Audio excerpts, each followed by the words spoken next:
perto da nossa alegria, regozijando-se conosco. O Senhor está perto no dia do desânimo para nos animar. O Senhor está perto no dia que estamos carregados de coragem para nos fazer prosseguir.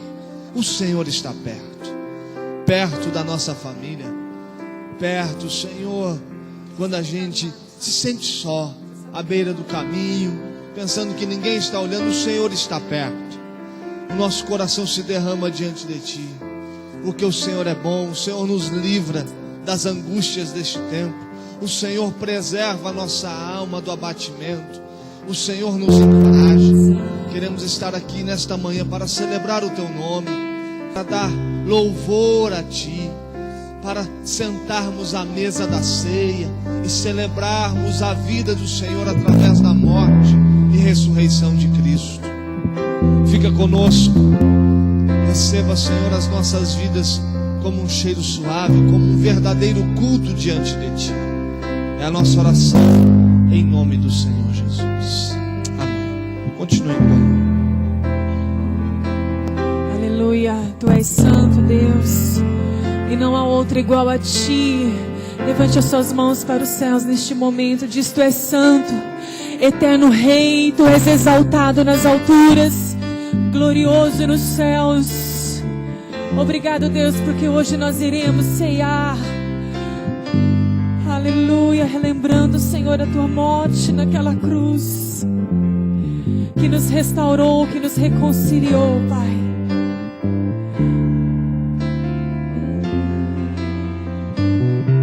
Aleluia.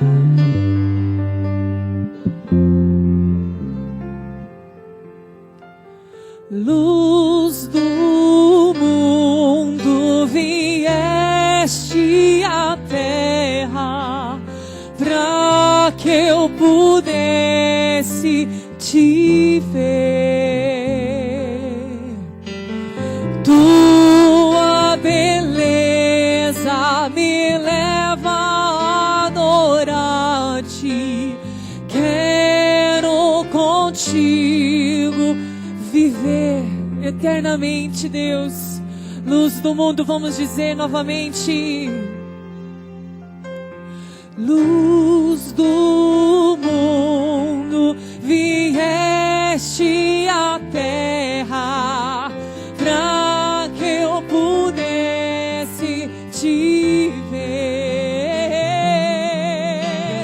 Tua beleza me leva a adorar-Te. Quero contigo viver.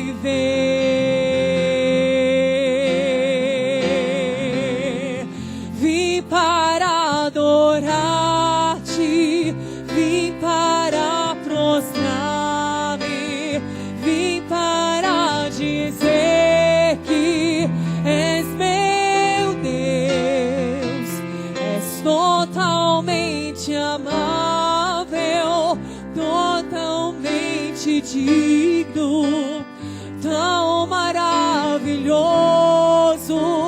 para mim.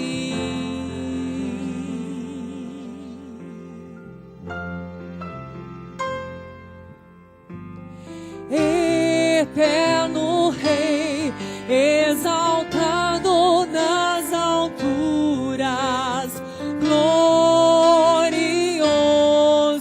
nos céus, humilde vieste à terra que criaste, Deus, por amor pobre se fez. Vim para adorar-Te, vim para prostrar-me, vim para dizer que és meu Deus, és totalmente amável, totalmente digno, tão maravilhoso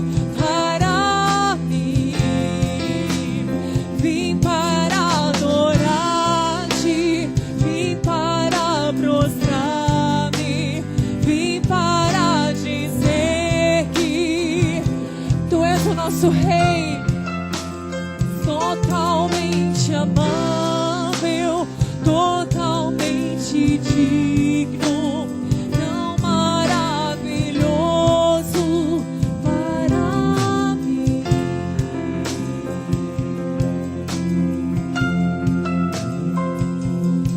Eu nunca saberei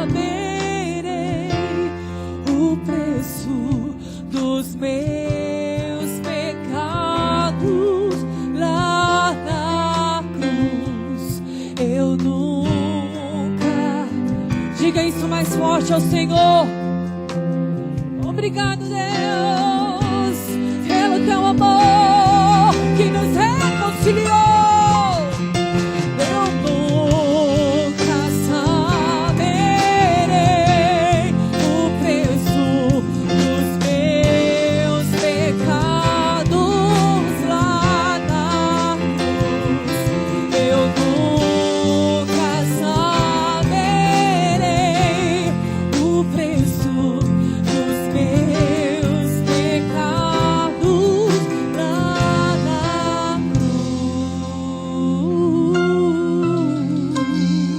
cruz. Te amamos, Deus. Obrigado, Pai, pelo teu amor.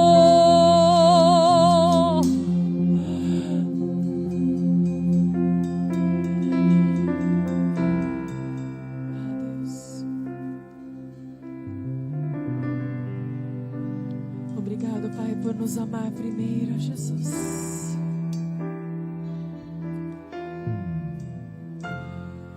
Obrigado, Pai, por nos ter amado primeiro. Vim para adorar-te.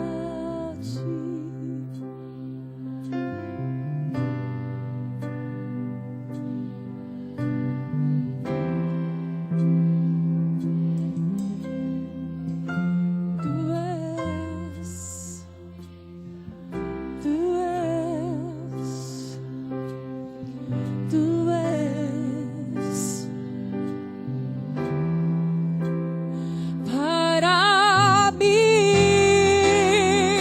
vim para adorar-te, vim para prostrar-me, vim para dizer que és meu Deus, és totalmente amável, totalmente digno, tão maravilhoso para mim,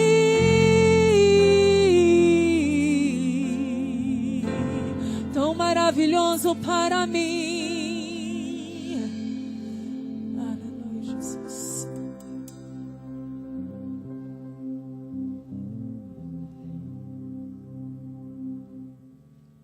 Tu és santo, Deus.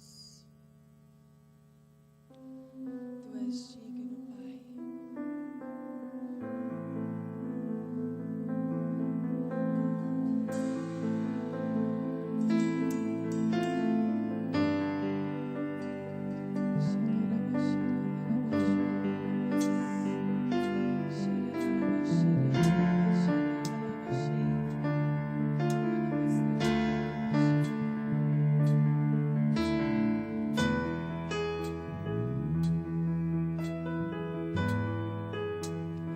Eu navegarei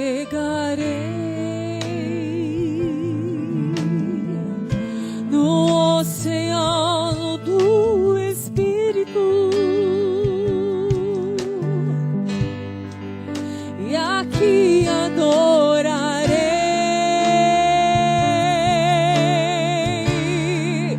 ao Deus do meu amor.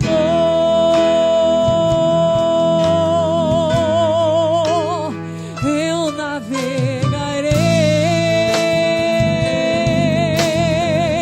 no oceano do Espírito, e aqui neste lugar, e aqui adorarei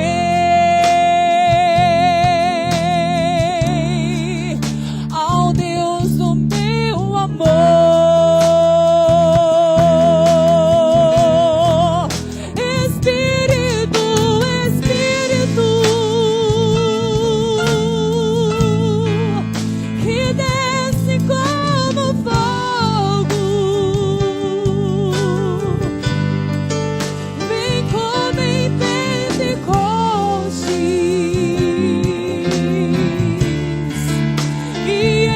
enche-me de novo.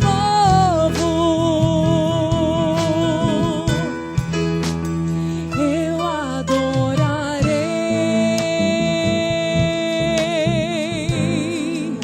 ao Deus da minha vida, que me compreendeu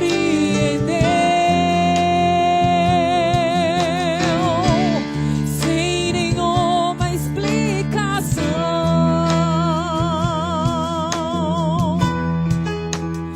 Eu adorarei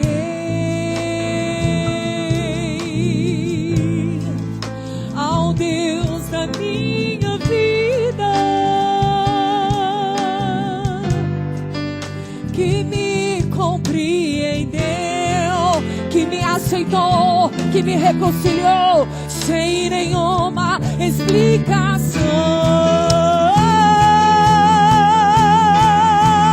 Espírito, Espírito,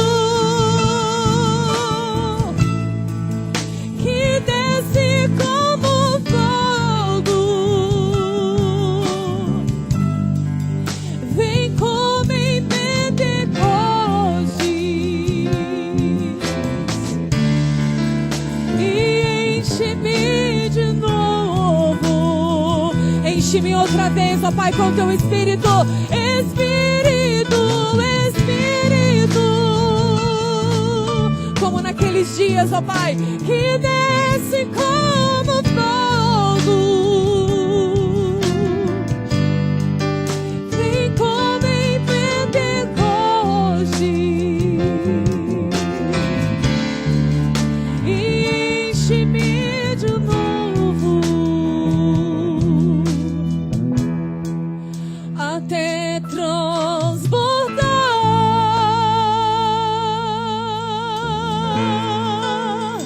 Que saia a tristeza, ó Pai, que entre a tua alegria, que nós possamos nos encher do teu Espírito. E vai enchendo-nos de novo, de novo, de novo, de novo, Pai. Que sai toda frieza, toda mornidão, que entra, Pai, o teu fogo do teu Espírito, Deus, sobre os nossos corações, aquecendo os nossos corações. Arde em nós outra vez, ó Pai. Abre, Senhor, a porta do meu coração, para que o Senhor venha encher, encher, encher, até transbordar. Como diz a tua palavra, que rios de águas vivas no nosso interior fluirão, fluirão, fluirão, fluirão. Aleluia, Deus. Vamos aplaudir bem forte ao nosso Senhor, ao nosso amado Deus, o nosso eterno Rei, exaltado, honrado, glorioso. Aleluia.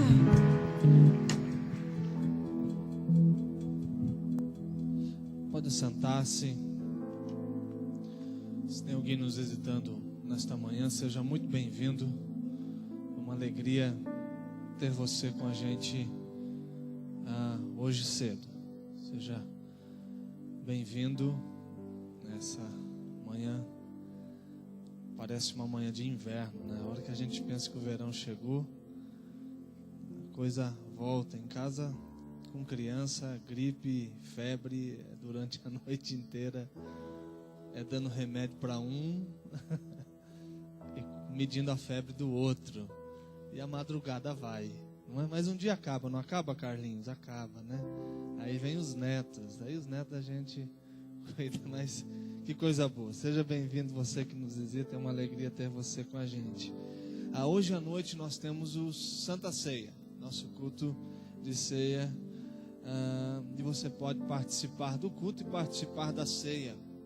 Alguns perguntam quantas vezes eu posso tomar a ceia, quantas vezes você estiver diante da mesa durante a sua vida, ok? Estando em comunhão com Deus, com a igreja, você pode ceiar agora à noite, para a glória de Deus. 2 avisos importantes do mês de novembro, ok? Final de semana que vem nós temos encontro com Deus e batismo. O encontro é para todas as pessoas que ainda não passaram por ele. Quem já passou tem a oportunidade de trabalhar. Começa dia 22, sexta-feira à noite, lá no Antonica, né? Colégio Antonica. Sexta à noite, sábado e domingo à tarde acaba. E à noite nós temos o batismo e a celebração do nosso batismo, um culto, muita alegria, muita festa e também de entendermos o propósito de Deus para a existência dessa igreja. Nós sempre fechamos um ciclo da igreja com batismo, então de atividades, as nossas tarefas, a nossa agenda de evangelização tem como objetivo esse dia do dia 24. Então trabalhamos, realizamos cultos, as nossas células funcionam e a gente procura fechar um ciclo de evangelização, de proclamação com o batismo aqui no dia 24, ok? Se você não é membro da igreja, você pode se tornar no dia 24. Se você já é batizado, você pode ser recebido. Se ainda não é, dê o seu nome na secretaria. E no dia 30 nós temos o espetáculo Volta. Será mais um espetáculo da nossa associação Art Hope. Muitos já aconteceram, né? Se eu não me engano, esse é o 5º ou 6º. E você pode adquirir o seu convite na secretaria. Sempre os convites acabam antes de chegar no dia 30. Então adquira o seu, esteja presente. É um momento muito agradável, de um bom espetáculo e também para evangelização. Você pode convidar alguém para estar com a gente neste dia, ok? Neste momento, quero convidar você a pegar o seu dízimo e a sua oferta de amor ao Senhor, de gratidão a Deus. Acreditamos na bondade do Senhor. Nós abrimos este culto lendo o salmo que afirma que o Senhor é bom, porque o Senhor é bom. E uma das afirmações é que o Senhor cuida das nossas vidas. A bondade do Senhor é expressa no seu cuidado. Um Deus que se responsabiliza por nós, por aquilo que precisamos, se compadece das nossas necessidades.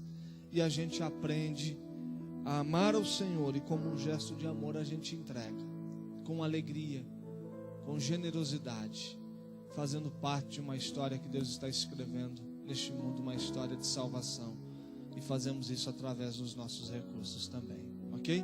Pegue o seu dízimo, pegue a sua oferta, também a sua necessidade, aquilo que você precisa colocar aos pés do Senhor nesse instante. Quero convidar você a colocar-se em pé.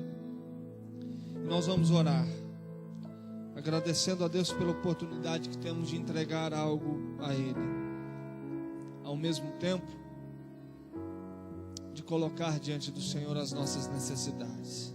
Senhor, obrigado pela tua bondade, obrigado pelo teu amor, pelo teu cuidado, por tudo aquilo que o Senhor tem feito em nós e através de nós.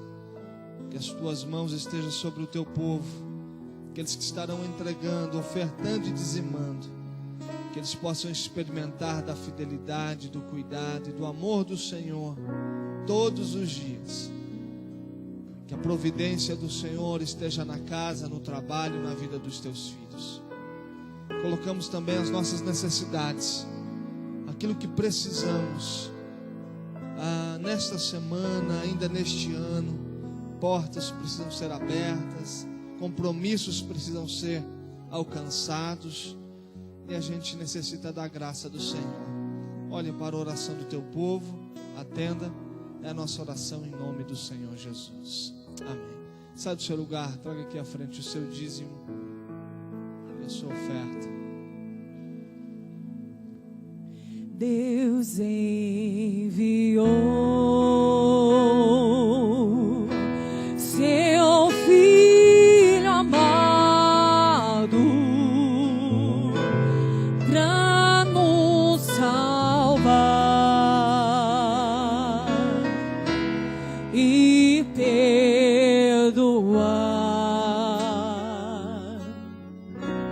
Na cruz morreu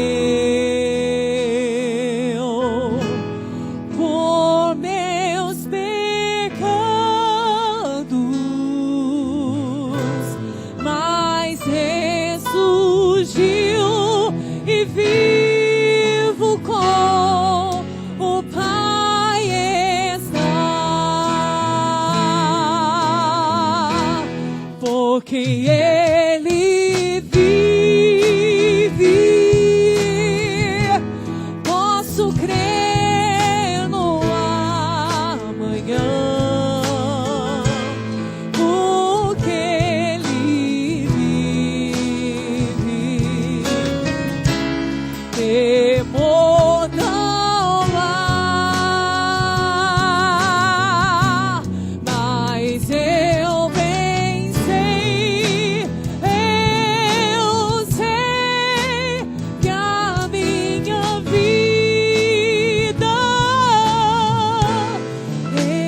está nas mãos do meu Jesus, que vive está. Vamos se colocar de pé neste momento? Vamos cantar essa canção tão linda e maravilhosa. Vamos cantar Deus enviou o seu Filho amado? Todos conhecem, né? Aleluia. Te amamos, Deus.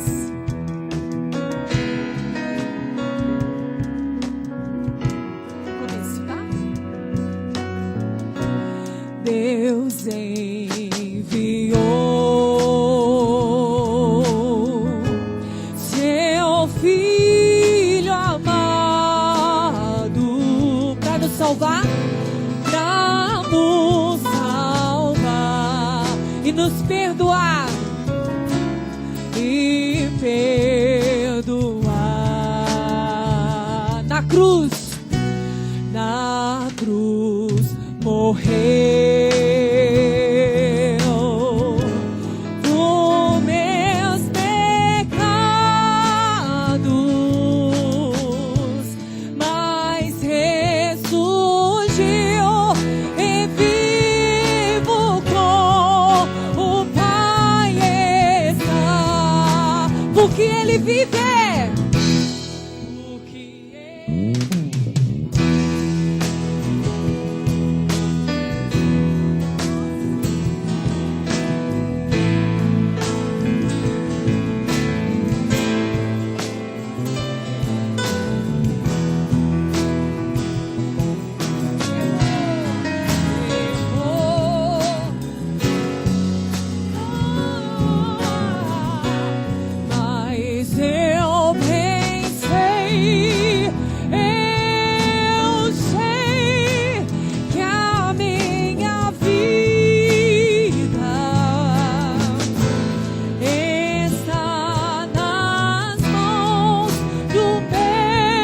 Jesus que vive está, porque Ele vive, porque Ele vive,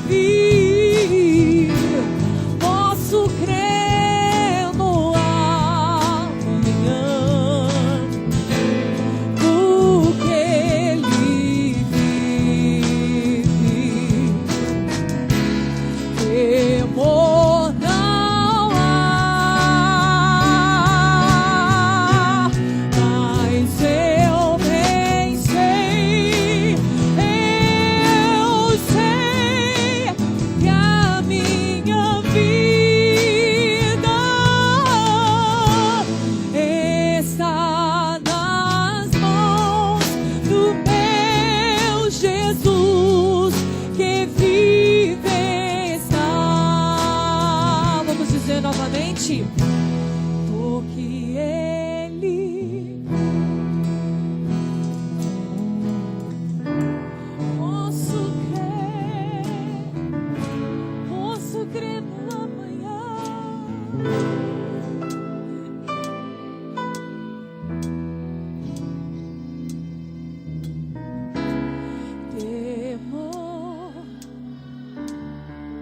Temor não há,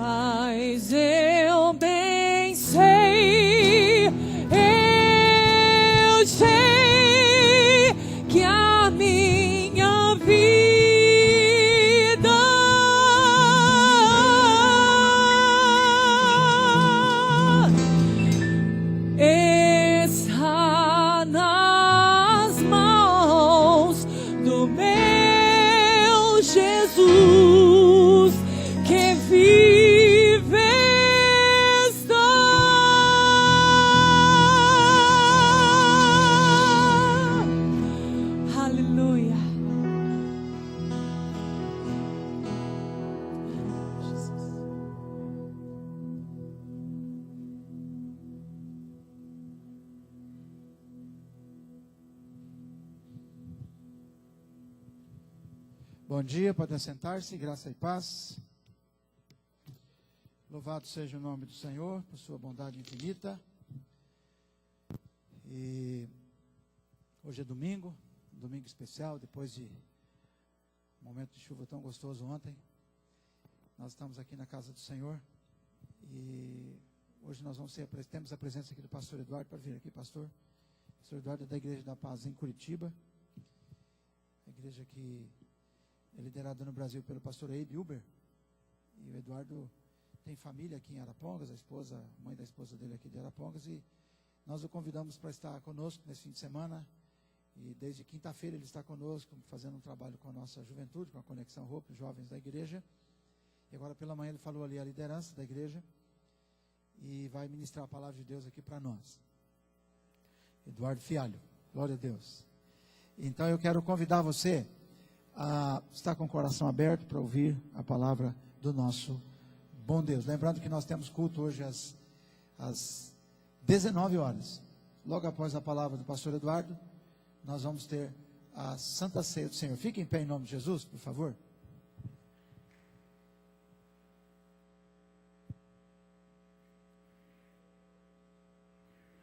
Glória a Deus.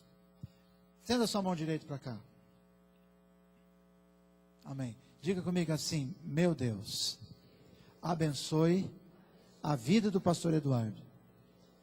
Que ele seja uma bênção, um instrumento de Deus na minha vida, na vida desta igreja, em nome de Jesus. Amém. Glória a Deus.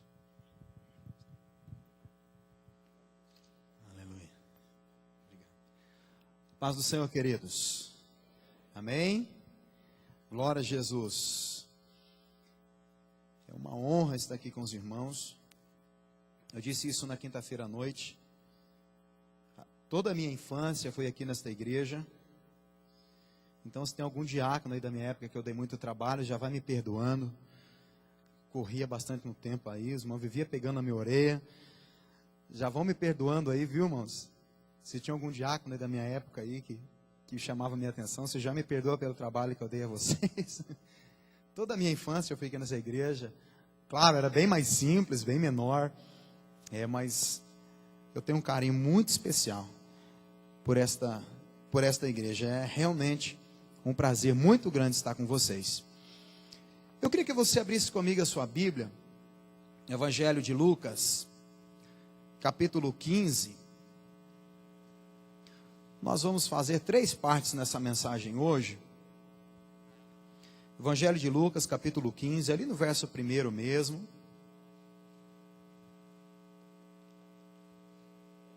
Aleluia. Lucas, capítulo 15, verso 1. Diz assim: todos os publicanos e pecadores estavam se reunindo para ouvi-lo, mas os fariseus e os mestres da lei o criticavam, dizendo: este homem recebe pecadores e come com eles.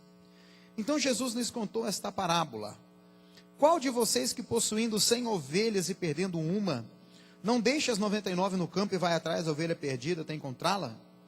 E quando a encontra, coloca alegremente nos ombros e vai para casa. Ao chegar, reúne seus amigos e vizinhos e diz: alegrem-se comigo, pois encontrei a minha ovelha perdida. Eu lhes digo que da mesma forma haverá mais alegria no céu por um pecador que se arrepende, do que por 99 justos que não precisam arrepender-se. Amém, queridos? Podem se assentar. Como eu disse, nós vamos dividir essa mensagem hoje em 3 partes. Eu não quero ser cansativo, mas nós vamos dividir essa mensagem hoje em 3 partes. Diga comigo: identificando 3 problemas sérios. Nós vamos falar hoje sobre 3 grupos que existem dentro da igreja. Por favor, não durma. Eu sei que você acordou cedo. Conta a história de que um pastor estava pregando e ele se delongou muito no sermão.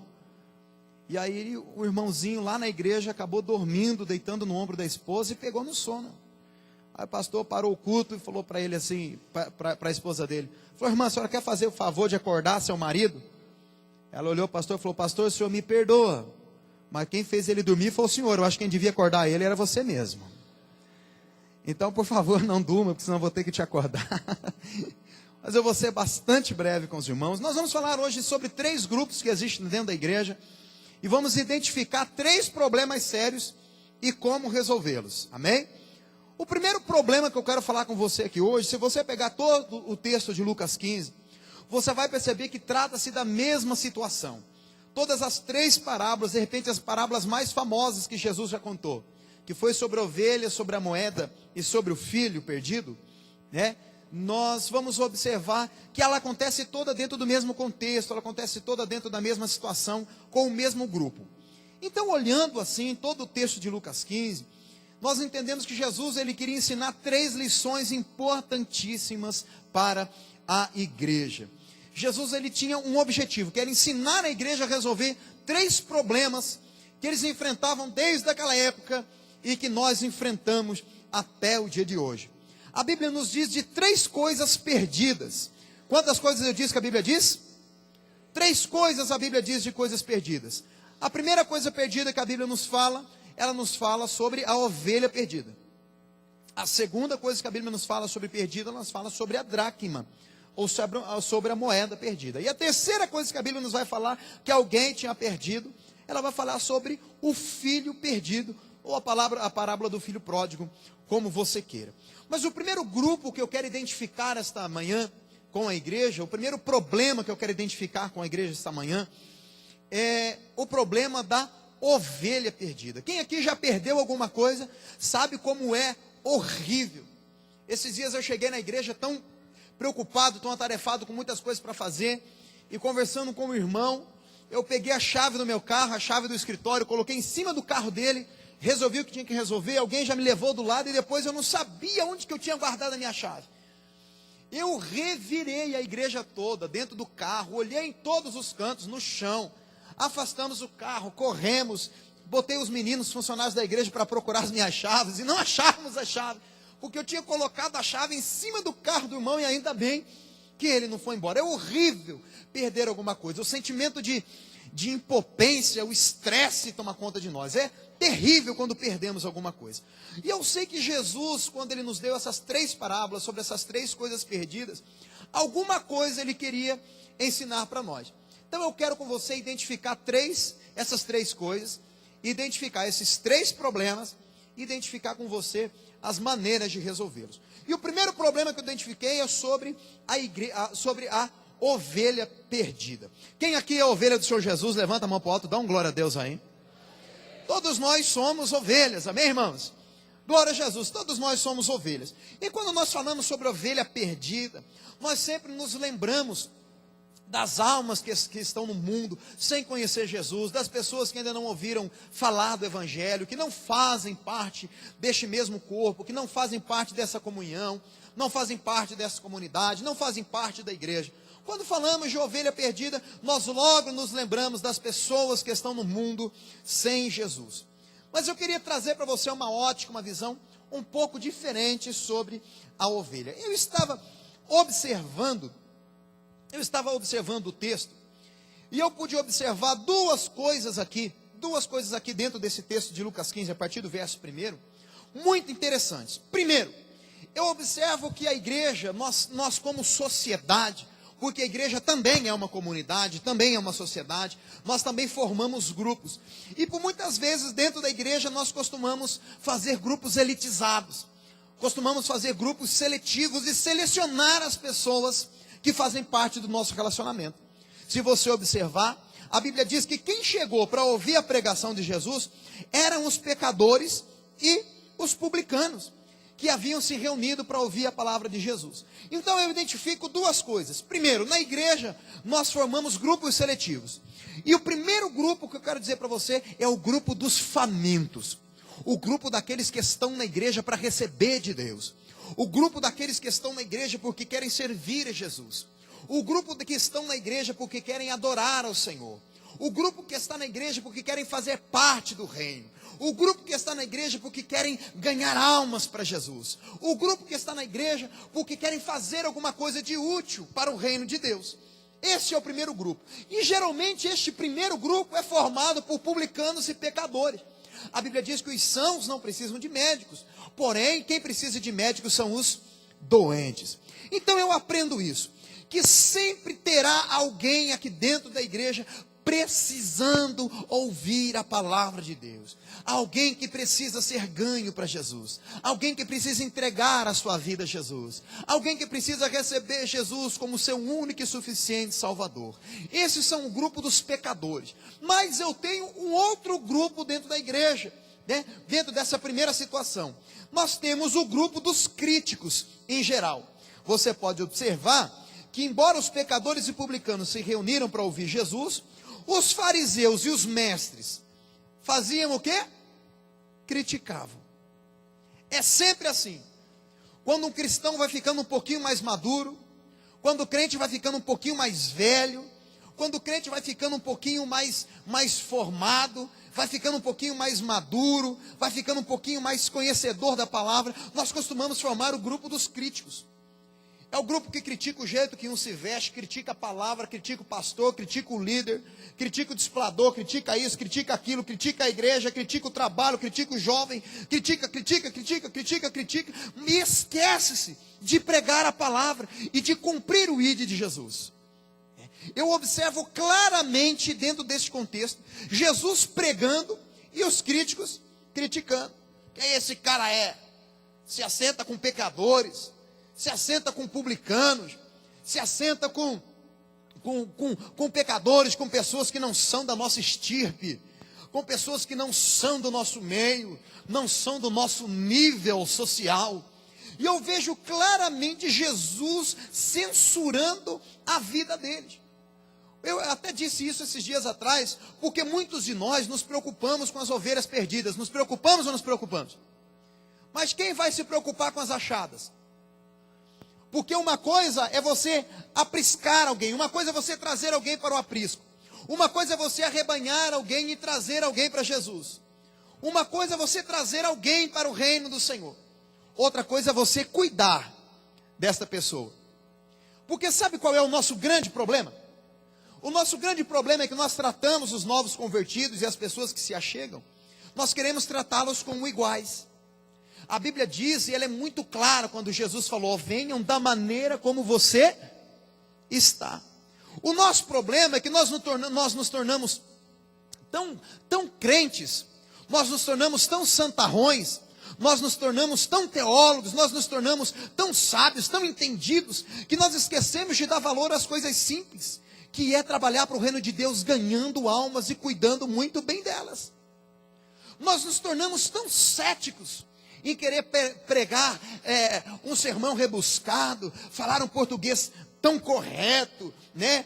Agirmos dentro das regras da hermenêutica, da homilética, e nós nos esquecemos que as palavras de Jesus eram palavras simples.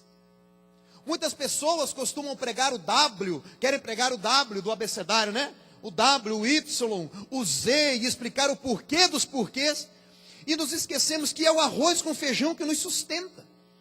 Nos esquecemos que o evangelho de Jesus é puro e simples. Jesus cura, liberta, salva, restaura, batiza com o Espírito Santo, e Ele vai voltar para nos levar para o céu. O evangelho de Jesus é um evangelho simples, mas nós temos o mau costume às vezes de formarmos grupos críticos, que ao invés de ajudar as pessoas, de acalentar as ovelhas, de ir atrás das ovelhas perdidas, de apacentar o rebanho de Deus, que é a ordem bíblica, nós formamos grupos críticos que ao invés de apacentá-las, de agregá-las, de trazê-las para o aprisco, as nossas atitudes as coloca para fora. E Jesus, observando toda essa situação, censura os fariseus e os mestres. Aqueles que eram para apacentar o rebanho de Deus, estavam o massacrando. Aqueles que eram para apacentar o rebanho de Deus, estavam colocando as ovelhas a se perderem. E aí Jesus nos traz uma palavra dizendo: quem de vocês que tendo 100 ovelhas, perdendo uma, não deixa as 99 no aprisco, e vai atrás pelos banhados, vai atrás pelos penhascos procurá-la? Depois nós vamos pegar alguém para cantar o hino do Zé de Paula sem ovelhas, no final da mensagem. Vai atrás do aprisco, pega a ovelha, coloca no ombro, traz de volta. Eu observo que o trabalho de cada pastor, o trabalho de cada cristão, o trabalho de cada um que aceitou a Jesus como seu único e suficiente Salvador, é apacentar. Porque a grande comissão, quando Jesus deu o ide, ele disse assim, vamos lá, vamos lembrar do versículo?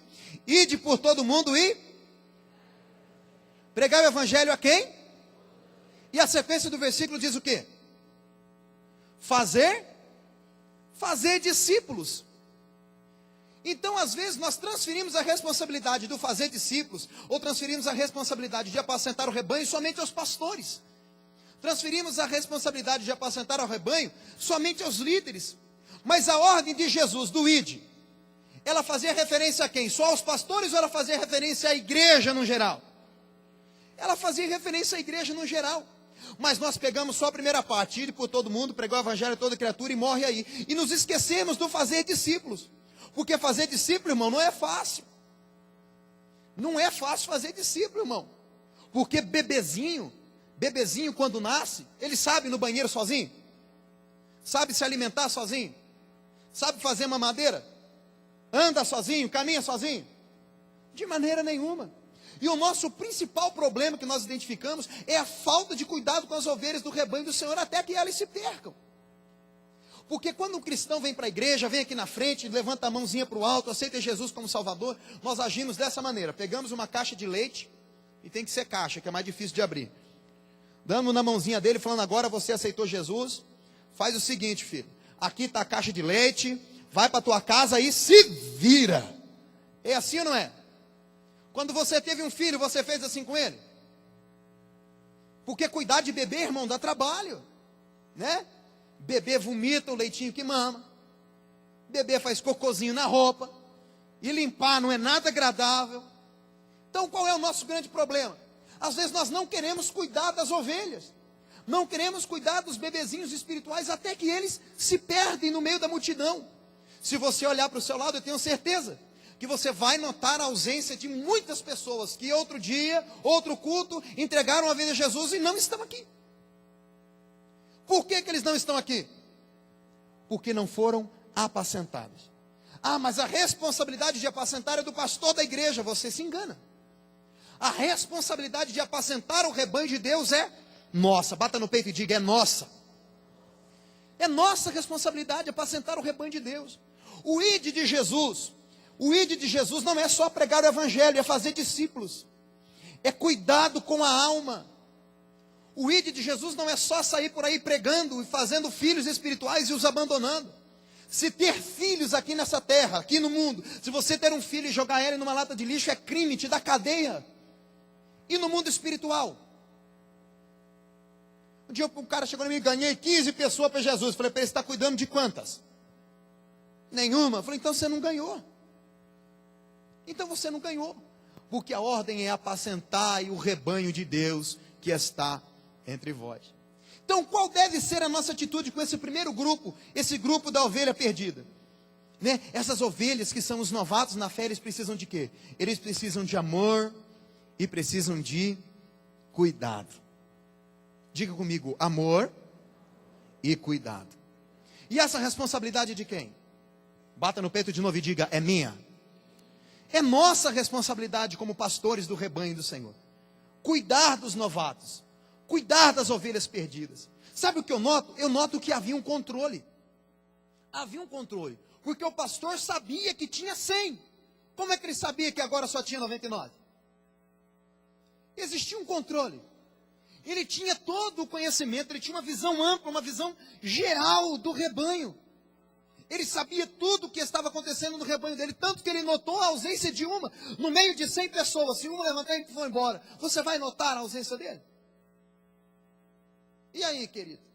Se você não vê-lo saindo, você não vai notar a ausência dele. Então nós precisamos estar muito atentos. Nós precisamos estar muito atentos às ovelhas que se achegam até nós, aos novatos que se achegam até nós e entregam a vida a Jesus, para que eles sejam amados e cuidados. A Bíblia diz que o pastor deixou todas as 99 e partiu atrás de uma. Cada alma é muito importante para Jesus. Grave isso no seu coração, querido. Toda alma é eterna. Toda alma é eterna. e ela passará a eternidade dela ou no céu ou no inferno. Ou a alma passará a eternidade dela no céu, ou ela passará a eternidade dela no inferno. Não tem meio termo, não tem para onde corrermos. Ou é céu ou é inferno, irmão. E a responsabilidade de cuidar do aprisco, de manter as ovelhas do Senhor agregadas dentro do aprisco, é de cada um de nós. Amém, queridos? Este é o primeiro grupo. Vamos identificar o segundo problema. Ainda em Lucas 15, a segunda parte. Verso 8. Jesus continuava dizendo: ou qual é a mulher que, possuindo 10 dracmas, e perdendo uma delas, não acende uma candeia e varre a casa, e procura atentamente até encontrá-la? E quando a encontra, reúne as suas amigas e vizinhas e diz: alegrem-se comigo, pois encontrei a minha moeda perdida. Eu lhes digo que da mesma forma há alegria na presença dos anjos de Deus por um pecador que se arrepende. Eu parto para um segundo grupo aqui essa noite. O primeiro grupo é o grupo da ovelha, é o grupo do novato, aquele que veio e perdeu-se e que nós precisamos buscá-lo. Agora eu tenho um segundo grupo, que é o grupo dos perdidos. Mas esses perdidos aqui são um pouco mais complicados do que os perdidos lá de fora. São aqueles que estão perdidos aqui dentro. Como eu disse, nós nos preocupamos muito com as ovelhas perdidas. E quem se preocupará com as achadas? Aonde foi que a dracma se perdeu? Se perdeu no quintal ou se perdeu dentro de casa? A dracma se perdeu dentro de casa. Sabe o que eu identifico com isso? Nós temos vivido uma geração de pessoas descompromissadas. Nós temos vivido uma geração de pessoas sem compromisso algum com a palavra ou com o reino de Deus. Nós temos vivido uma geração de pessoas sem identidade em Cristo. Pessoas que estão na igreja, mas não sabem por que estão aqui. Pessoas que só vieram domingo de manhã para o culto porque acabou a Fórmula 1. Pessoas que só vêm de noite para o culto porque não gostam de ver o Faustão nem o Celso Portiolli. Nós temos vivido uma geração de pessoas que estão servindo a Deus, mas não sabem o principal propósito de servir a Deus. A motivação do coração delas está totalmente errada. São pessoas que perderam a sua identidade e o seu primeiro amor. As dracmas estão perdidas dentro de casa. São pessoas que estão dentro da igreja, mas estão desagrupadas. São pessoas que estão dentro da igreja, mas estão desligadas do corpo. São pessoas que perderam a sua identidade em Cristo. É o irmão que está ali por estar, porque não tem lugar nenhum pior para que ele vá. São os chamados peixes fora d'água. O camarada vem para o culto, senta na cadeirinha dele, estofadinha, bonita, levanta a mãozinha para o alto, dá glória a Deus, aleluia, fala 2 palavrinhas de língua estranha, e quando fala, e vai embora para casa achando que já fez a parte dele com Deus. Nós estamos vivendo uma época de uma religiosidade extrema, que nós imaginamos que ser cristão é só vir para a igreja e ver o pastor pregar no domingo. Nós estamos vivendo uma época de um perigo muito grande de pessoas que estão dentro da igreja, mas não estão, inseridas no corpo. De pessoas que não trabalham em conjunto. São pessoas que se perderam no decorrer dos anos.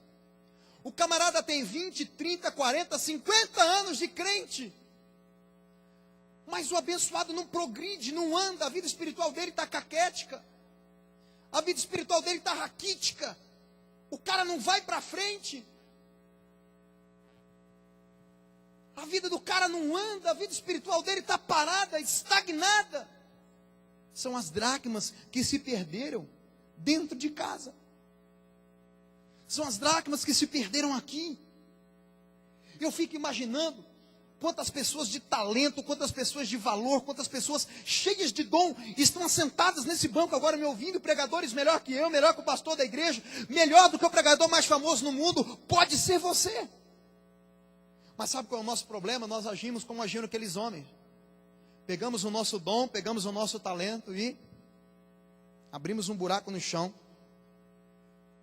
e o enterramos. Eu tenho ficado preocupado, porque nós temos vivido uma geração de cristãos que estão andando como essa dracma perdida. O cara está dentro da igreja, mas ele não tem motivação nenhuma em estar ali. A pessoa está ali dentro da igreja, mas ele não tem ânimo nenhum em estar ali. Ele vem porque o pai ou a mãe dele o ensinou que precisa vir para a igreja, então ele vem. Ele vem porque, se ele não vir, ele sabe que o líder dele, que o pastor dele vai ligar para ele no outro dia para chamar a atenção dele, porque ele não veio no culto. Mas não tem motivação nenhuma em estar aqui. Não tem ânimo nenhum em estar aqui. São pessoas que não têm compromisso com o reino. São pessoas que não têm compromisso nenhum com a palavra de Deus. Compromisso nenhum com o corpo. Compromisso nenhum com a igreja local. São pessoas totalmente sem identidade. São pessoas desconectadas. São pessoas que estão por aí avoando. É o famoso crente gato. Mas não é gato porque é bonitinho. É gato porque está sempre em cima do muro. Camarada não desce. São dracmas perdidas. São pessoas de muito valor. São pessoas muito preciosas para Jesus, mas que com o decorrer do tempo sua fé esfriou, seu amor se esfriou, seu compromisso se esfriou. De repente você se frustrou com alguma coisa, se frustrou com a igreja, se frustrou com algum homem, se frustrou com o ministério. Algo aconteceu e você desanimou. E de repente você só está aqui porque você não quer ir para o inferno no final. De repente você só está aqui porque você não quer ir para o inferno no último dia da sua vida. São dracmas. A Bíblia diz que aquela mulher tinha 10 dracmas. 10 fala de totalidade. Ela não se conformou em ter uma dracma perdida. Ela podia ter dito, ainda me sobram 9. Ainda me sobram 9 dracmas, eu estou feliz da vida, porque eu ainda tenho 9, eu não preciso dessa uma. Mas eu vou te dizer, esta única dracma é importante. Eu vou dizer uma coisa para você, querido. Não me importa se você tem dom, talento, se você prega ou não, se você lidera ou não. Você é peça fundamental, é parte importante do reino de Deus. Você é parte importante do reino. Você é parte importante do corpo. Você é parte importante dessa igreja. Você faz parte do corpo. Porque tem gente que está, como eu disse para os líderes lá, cantando a musiquinha do tô nem aí. Não vem falar dos seus problemas que eu não quero ouvir. O camarada está pouco se importando com o que está acontecendo em volta dele. Ele está pouco se importando com o que está acontecendo dentro da igreja. Ele não está nem ligando. Eu vou dizer uma coisa para você. O meu desejo esta manhã é que Deus ressuscite dentro de você a chama do primeiro amor. Eu quero dizer para você, querido, que você precisa se envolver com as coisas do reino. Que você precisa descobrir-se dentro do reino. Que você precisa fazer a sua parte, a parte a qual você foi chamado dentro do reino e dentro do corpo de Cristo, que é a igreja local. Mas deixe de ser perdido. O Espírito de Deus esta manhã fala muito forte ao meu coração, que Ele está varrendo esta igreja, atrás de pessoas perdidas, que se desconectaram da igreja no decorrer do tempo, desanimaram, desalinharam, desajustaram, e estão pensando em ir embora. Eu vou te dizer uma coisa, meu amado, o Espírito de Deus vai te achar esta manhã, porque você é muito importante para Ele. Mas tem tanta gente lá mais sábia do que eu. Tem tanta gente lá mais humilde do que eu. Tem tanta gente lá mais inteligente, mais culta, mais entendido do que eu. Eu vou dizer uma coisa para você, querido. A minha Bíblia diz que Deus usa as coisas que não são para confundir aquelas que são. Vou dizer para você que Deus usa as coisas loucas deste mundo para confundir as sábias. Esse é o Deus que nós servimos. E cada peça do corpo, cada membro do corpo é muito importante para Jesus. De repente você está como essa dracma, se sentindo perdido dentro do corpo, se sentindo desalinhado, desajustado, desconectado com o corpo. Eu quero dizer uma coisa para você, irmão. Se você ainda está aqui nesta igreja, se você ainda está dentro da igreja, sentadinho nessa cadeira me escutando, é porque Deus ainda não desistiu de encontrar você. O Espírito de Deus ainda não desistiu de encontrar você e de novamente trazer à tona todos os dons, tudo aquilo que está morto, acabado, tudo aquilo que está murcho dentro de você. Deus deseja trazer à tona. Vamos para frente. Terceiro problema. E o terceiro grupo. Ainda dentro de Lucas 15, verso 11. Jesus continuou. Um homem tinha 2 filhos. E o mais novo disse ao seu pai: quero a minha parte da herança. E assim ele repartiu a sua propriedade entre eles. Não muito tempo depois, o filho mais novo reuniu tudo o que tinha e foi por uma região distante. E lá desperdiçou os seus bens vivendo irresponsavelmente. Depois de ter gasto tudo, houve uma grande fome em toda aquela região e ele começou a passar necessidade. Por isso foi empregar-se com um dos cidadãos daquela cidade que o mandou para o seu campo a fim de cuidar de porcos. E ele desejava encher o estômago com as vazas de alfarrobeiras que os porcos comiam, mas ninguém lhe dava nada. Caindo em si, ele disse: quantos empregados de meu pai têm comida de sobra e eu aqui morrendo de fome? Eu me porei a caminho e voltarei para o meu pai e lhe direi: pai, pequei contra o céu e contra ti. Não sou mais digno de ser chamado teu filho. Trata-me como um dos teus empregados. E a seguir levantou-se e foi para o seu pai. Estando ainda longe, seu pai o viu e cheio de compaixão, correu para o seu filho, o abraçou e o beijou. E o filho lhe disse: pai, pequei contra o céu e contra ti. Não sou mais digno de ser chamado seu filho. Mas o pai disse aos seus servos: depressa, tragam a melhor roupa e vistam nele. Coloquem um anel em seu dedo e calçado nos seus pés. Tragam um novilho gordo e o matem. Vamos fazer uma grande festa e nos alegrar, porque este meu filho estava morto e voltou à vida. Estava perdido e foi achado. E começaram a festejar com o seu regresso. Nós temos uma terceira classe dentro da igreja. A classe dos filhos perdidos. Nós temos a classe das ovelhas, que são os novatos que foram embora. Temos a classe das dracmas, que são os que estão perdidos no nosso meio. E nós temos o terceiro e maior problema: o filho que se perdeu. Eu observei algumas coisas dentro dessa passagem que eu quero compartilhar com você.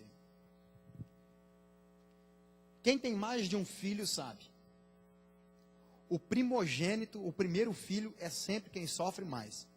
Coitadinho de mim, que sou o filho mais velho. O filho primogênito, o pai mais erra do que acerta. Mais erra do que acerta. Porque o pai é inexperiente. Está aprendendo a ser pai ainda, a lidar com as situações de filho. E o filho mais velho sempre sofre mais do que os outros mesmo. Mas também tem uma pesquisa que diz que os mais velhos são os mais bonitos. Obrigado, Jesus. Os mais novos não gostaram. Mas os filhos mais novos têm sempre uma atenção maior do pai. Não porque o pai prefere os mais novos, mas porque ele já aprendeu com os mais velhos. Então o mais novo é aquele que você não vai errar mais. E se errar, erra muito pouco. Porque você já tem uma experiência com o pai. O filho mais novo, de repente, é aquele que você mais investe. De repente, o mais novo é aquele que você mais mima, mais dá presente. É aquele que mais tira onda com você. É aquele que você mais investe nele. E sabe o que aconteceu com o filho mais novo? Geralmente, o filho mais velho, pelo costume judaico, recebia a porção dobrada da sua herança. E não era nunca o mais novo quem pedia herança. Quem pedia herança era o mais velho. O mais novo chega para o pai e diz: pai, eu quero a parte da minha herança. De repente, aquela pessoa que você mais investiu. De repente, aquele camarada que você mais confiou. De repente, aquela pessoa que você mais acreditou nela, mais deu coisas para ela. Um belo dia, acorda de manhã, resolvido a ir embora. De repente, aquela pessoa que você mais investiu na vida dela, que você mais se doou por ela, mais se entregou por ela, ela acorda um belo dia com o espírito do filho perdido. O primeiro problema que eu identifico aqui nesse filho é que ele se sentiu independente do pai. Primeira atitude para alguém se rebelar é quando ele se sente independente do pai. Mesmo o pai investindo tudo nele, mesmo o pai dando tudo para ele, mesmo o pai acreditando nele, ele se sente independente do pai se sente independente do pai e tem uma atitude de rebelião. Primeiro, a Bíblia diz que ele reuniu tudo o que ele tinha: gato, cachorro, periquito, papagaio, canarinho, pegou tudo o que ele tinha. Na atitude dele juntar tudo o que ele tinha, ele estava dizendo para o pai: nunca mais eu volto para cá. A atitude de rebelião daquele filho estava demonstrando para o pai: pai, eu não reconheço mais a sua autoridade espiritual sobre a minha vida. A atitude do filho em se rebelar contra o pai estava dizendo para o pai: eu não aceito mais o seu domínio, eu não aceito mais o seu controle, não aceito mais a sua paternidade. A partir de hoje, pai, risca meu nome daí, porque eu não sou mais teu filho. Se sentiu totalmente independente do pai. Teve uma atitude de rebelião, juntou tudo aquilo que ele tinha, dizendo para o pai: eu nunca mais coloco o meu pé nesta casa. Segundo problema que eu identifico nesse menino, ele pensava assim: eu não quero ninguém sobre mim, não quero ter que dar satisfação para ninguém, não quero ter que dar obrigação para ninguém, eu não quero ter que bater continência para ninguém, não quero ser submisso a ninguém, não quero ter que obedecer nenhum líder, eu quero ser dono do meu próprio nariz. Eu quero mandar nos meus atos, nas minhas atitudes, quero fazer o que eu quiser. Tanto que a Bíblia diz que ele foi para longe. A atitude dele de ir para longe, ele estava dizendo para o pai: não quero mais ter que prestar conta para o Senhor. O primeiro sinal de rebelião de alguém é este. Primeiro, ele se sente independente. Aí ele começa a juntar tudo que ele tem. Tudo, ele começa a pegar tudo que ele tem, pegar todas as malas dele. E o terceiro sintoma é esse.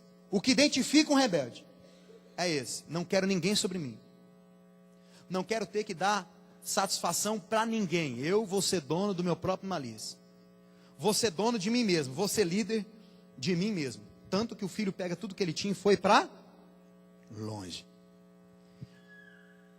Eu vejo alguns problemas muito graves que aconteceram em decorrência dessa atitude do filho.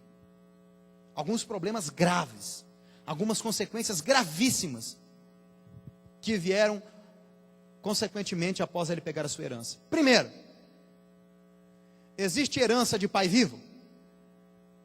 Herança vem depois que o pai morre. Herança de pai vivo é herança maldita. Eu vejo que aquele menino atraiu sobre a sua vida maldição, porque ele pega a herança do seu pai enquanto seu pai ainda está vivo. Ele tinha direito à herança? Tinha ou não tinha? Ele era o dono de tudo ali, era ou não era? Ele mandava e desmandava na fazenda, ele era o filho do dono.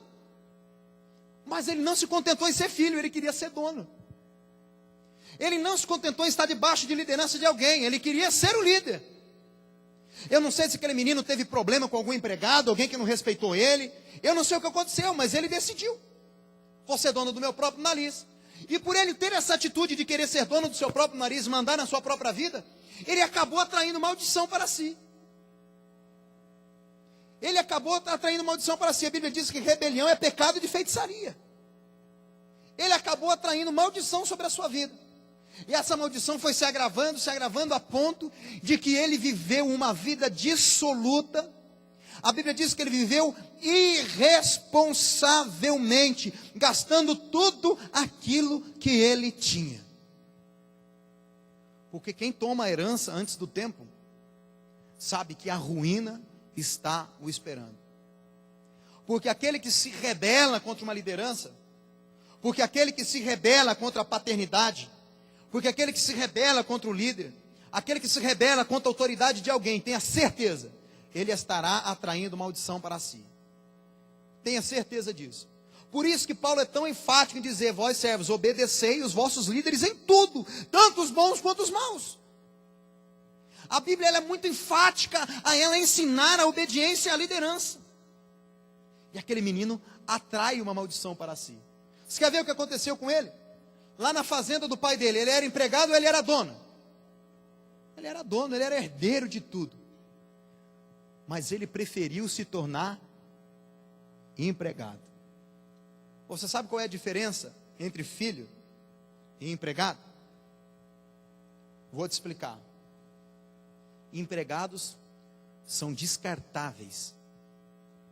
Quem é empresário, por mais que cuide dos seus funcionários, você só manterá alguém trabalhando com você na sua empresa enquanto esse alguém te der lucro. É ou não é? Você só manterá alguém trabalhando na sua empresa enquanto esse alguém não trazer prejuízo para ela. Em recompensa, em decorrer do trabalho dele, no final do mês ele recebe um salário. Aí ele pega o olerite, ou melhor, o cebolite. Tem gente que não tem olerite, tem cebolite. Sabe como é que é o cebolite, né? Ele pega o papelzinho do contador lá e começa a chorar. Eu sempre fui pobre, mas esse mês eu estou de parabéns. Ele pega o cebolite dele. Né? Você já notou que funcionário, por mais que ele ganhe, ele nunca está feliz? Já notou que empregado, por mais que ele ganhe, ele pode ganhar muito bem, ele nunca vai estar contente. Ele sempre vai achar que o patrão tem mais que ele. E na verdade tem que ter mesmo. Né? O empregado, ele nunca está feliz com nada. Tu pode dar 13º em dia, pagamento em dia, comissão, 13º, bônus salarial, prêmio, bônus por meta, comissão. Você pode dar o que você quiser para o teu empregado, ele nunca vai estar feliz. Toda vez que você, patrão, viajar, ele vai dizer: miserável, está viajando nas minhas costas. Eu aqui trabalhando e ele lá, sargando couro na praia. Eu aqui trabalhando, por isso que está rico. Por isso que está rico, vai ver. Aí começa a quebrar as coisas no emprego, começa a jogar as coisas fora, deixar a luz acesa para o patrão ter mais gasto. É assim ou não é que quem tem coração de empregado age? É desse jeito. Aí você, como patrão, começa a observar as atitudes do seu empregado. Qual vai ser sua posição como chefe? Mandar o camarada embora, mano. Demitir ele. Mandar o cara embora, é ou não é? Você percebeu como que o filho foi se submeter a ser empregado? Sabe qual é o nosso grande problema? Muitas vezes nós estamos dentro do reino, mas o nosso coração é de empregado. Nós só estamos aqui porque temos alguma coisa. Não, eu não saio da igreja porque eu sou líder. Não, eu só estou aqui porque eu lidero. Eu só estou aqui porque eu prego. Eu só estou aqui porque eu toco no louvor. Eu só estou aqui porque eu faço tal coisa. Você viu o cara que só serve por recompensa? Eu ganhei um rapaz para Jesus. Vou falar, ganhei mesmo para Jesus, porque estava na igreja, mas estava desviado. Camarada fumando, bebendo. Era membro de uma determinada igreja lá e fazia parte do louvor. Eu me aproximei dele, fiz amizade com ele. E hoje, graças a Deus, ele está na nossa igreja, está uma benção. Não roubei a ovelha de ninguém. Mas eu disse para ele: sabe qual é o seu problema? Seu problema é que você está na igreja só porque você é empregado. Você só está lá porque você faz parte do louvor. Mas olha a tua vida espiritual como é que está, cara. Destruída. Olha teu casamento como que está. Olha teus filhos como que estão. Olha a tua família como que está, abandonada, largada. Pobre de maré de si. Olha como que está a tua vida, cara. Aí você diz para mim que você está na igreja, tem 25 anos. E continua com essa vidinha miserável que você leva. Você só está lá porque você é empregado. Não, falei, se o teu pastor chegar e tirar a mesa de som de você, você vai para onde? Eu saio da igreja. Falei, empregado. Você só está lá porque você tem salário, cara. Você só está lá porque você faz parte de alguma coisa. Porque o dia que tirar o doce de você, você vaza. Dito e feito. O pastor tirou ele. Para quem que ele correu? Aí ele veio para mim. Aí eu disse para ele: só que aqui você não vai ser empregado. Aqui você vai ser filho. E eu vou tratar você como filho. Porque empregado tem salário. E quando não dá mais, manda embora. Agora filho não tem salário. Filho tem herança. Filho tem herança. Se você só está aqui porque você faz parte de alguma coisa, porque você recebe algum benefício por isso, se a motivação do seu coração em estar no corpo, servindo, trabalhando, é só porque você é beneficiado com isso, sinto muito te dizer, amado, você é empregado. Coração de empregado. Só está porque recebe salário. Aí vou te dizer, no dia que você não servir mais, você vai ganhar um belo de um cartão vermelho. Mas quando eu me coloco em posição de filho, e eu me submeto à liderança do meu pai, eu sei, eu vou apanhar, vou levar para o chão de orelha, vou ficar de castigo, mas no final das contas eu tenho herança. Eu tenho herança. Aí o filho foi lá, trabalhar de empregado para os outros, tinha vontade de comer das alfarrobas dos porcos. Mas um dia a Bíblia diz que ele caiu em si. Vou te perguntar, em algum momento a Bíblia diz que o pai foi atrás dele? Em algum momento a Bíblia diz que o pai ligou no celular dele? Mandou SMS, recado no Facebook? O pai não fez isso. Aí tem gente que se rebela, tem gente que se rebela contra o líder, e sai, vai embora, aí fica se queixando. A Bíblia diz que o pastor deixa as 99 e vem atrás de uma. Fala, mas você não é ovelha, miserável, você é filho. Você é filho. O cara fica querendo tratamento VIP, tratamento espiritual, depois de rebelar, dar maior confusão, entristecer o pai, brigar com o irmão, quebrar tudo, ir embora, gastar todo o dinheiro, ainda quer que o pai vá atrás. Vamos separar as coisas, irmão. Que grupo eu faço parte? Se eu sou ovelha, meu pastor virá atrás de mim. Se eu sou dracma, ele irá me encontrar. Agora, se eu sou filho, se eu sou herdeiro, a decisão de ficar ou sair é minha. Não adianta depois eu querer exigir que alguém vá atrás de mim. O pai não foi atrás do filho. Mas eu tenho certeza que todos os dias o pai ficava na janela, olhando e esperando o filho voltar ao longe, aplicando fé de que o filho iria voltar. Porque se você tem um empregado dentro da sua casa, e o empregado quebra um prato de cristal, quebra um copo de cristal, vai descontar do salário dele, não vai? Agora, se é o teu filho que vai lavar a louça, e quebra o copo mais caro que você tem na tua casa, você pode até ficar bravo, pode até ralhar com ele, pode até achar ruim, mas ele vai deixar de ser teu filho? Não vai. Esse coração nós precisamos ter, coração de filhos, porque filho está sempre debaixo da autoridade do pai, e ele sabe que mesmo que o pai brigue com ele, mesmo que o pai o castigue, mesmo que o pai o corrija, mesmo que o pai às vezes lhe dê uma varada, ele sabe que no final das contas ele terá herança. Se ele quebrar tudo dentro de casa, a consequência dele virá, porque ele está destruindo a sua herança. O filho corre para o pai, arrependido, abraça o pai e diz: eu não sou mais digno de ser chamado teu filho, me trate como um dos seus empregados. Ele estava disposto a abrir mão da herança, só para estar perto do pai.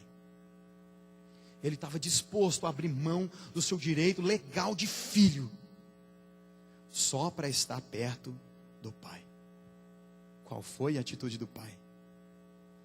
Se fosse um empregado ingrato, que você tratou muito bem, que você o amou, que você ajudou ele, que você o levantou, que você adiantava o salário dele, aí um dia ele achou que não estava bom o emprego, né? Pediu as contas, saiu, quebrou a cara na outra empresa, aí depois voltou te pedindo emprego de novo.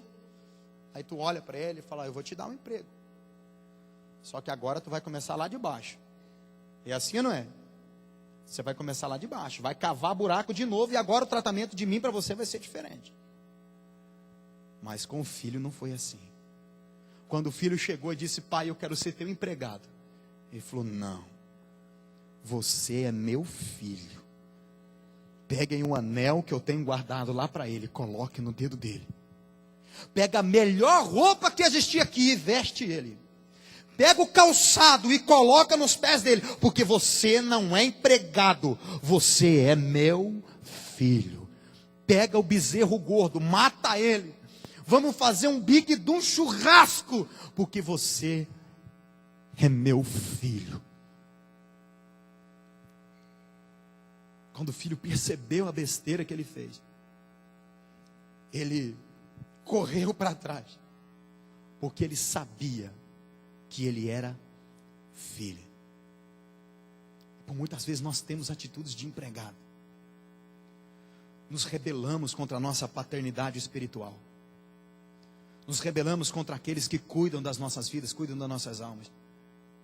Agimos irresponsavelmente como empregados, porque achamos que temos que ter recompensa. Agora eu vou dizer uma coisa para você. Deus quer levantar uma geração de filhos espirituais, que trabalham somente com o propósito de levantar e erguer e honrar o seu pai. Que trabalham com o propósito, não por recompensa, trabalham por amor. Como é que foi o outro lá? Pai, eu te sirvo há tantos anos, e o senhor nunca me deu um cabrito magrelo e sarnento para me matar com os meus amigos. O que o pai falou para ele? Filho, tudo aquilo que é meu, é teu. E o nosso grande problema é que nós só conseguimos enxergar como empregados. Achamos que só devemos servir para receber recompensas, para receber salário no final do mês. E depois não sabemos por que temos o nosso ministério frustrado, por que temos a nossa chamada frustrada, por que levamos uma vida espiritual frustrada. Mas nós só receberemos herança quando nós nos portarmos como filhos. Só nos portarmos como filhos. Quantos filhos nós temos aqui?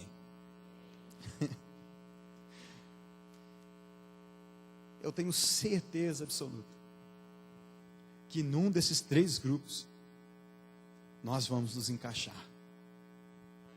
Ou somos ovelhas novatas na fé, que precisamos de um pastor que vá atrás de nós, ou somos uma dracma e estamos perdidos no espaço, ou somos filhos com um comportamento de empregado.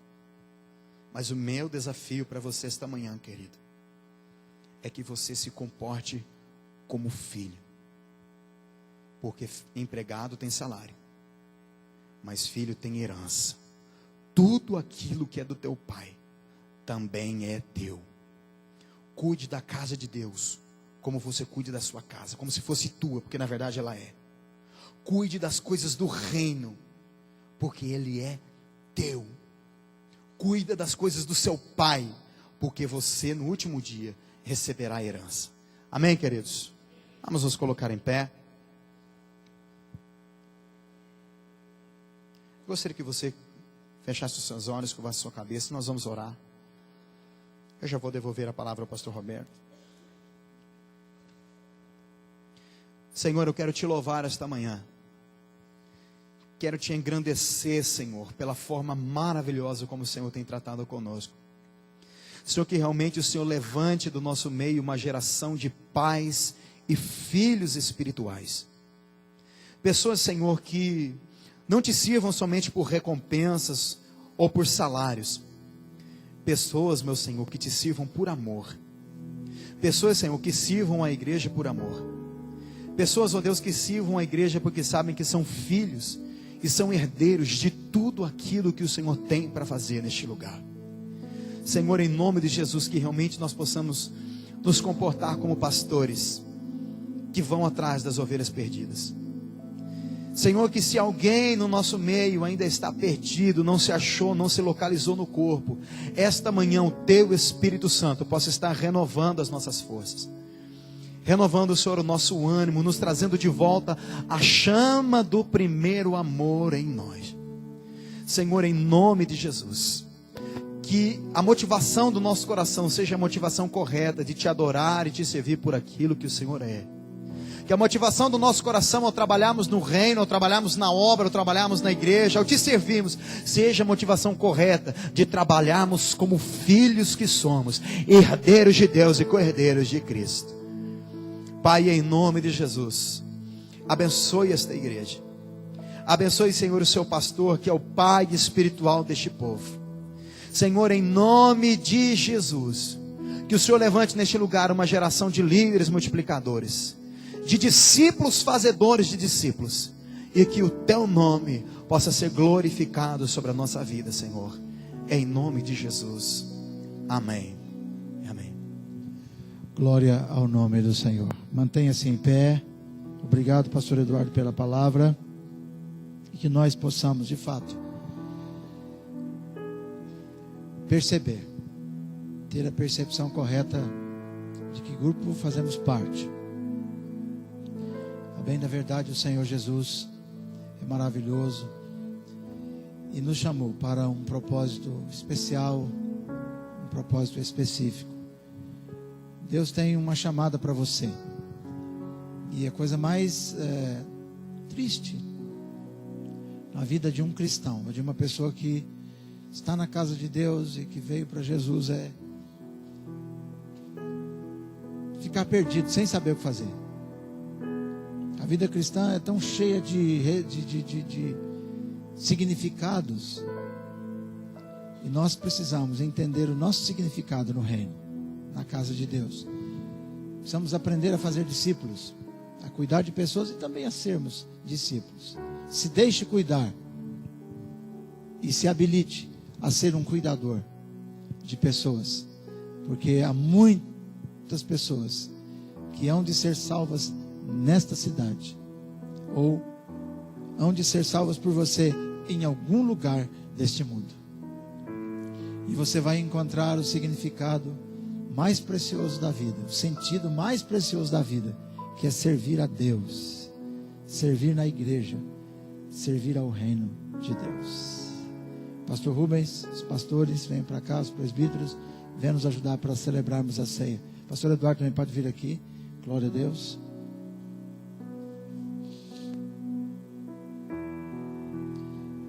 Como cristãos, nós fazemos parte de um corpo. Fomos reunidos pela graça de Deus. Por graça nós entendemos aquilo que Jesus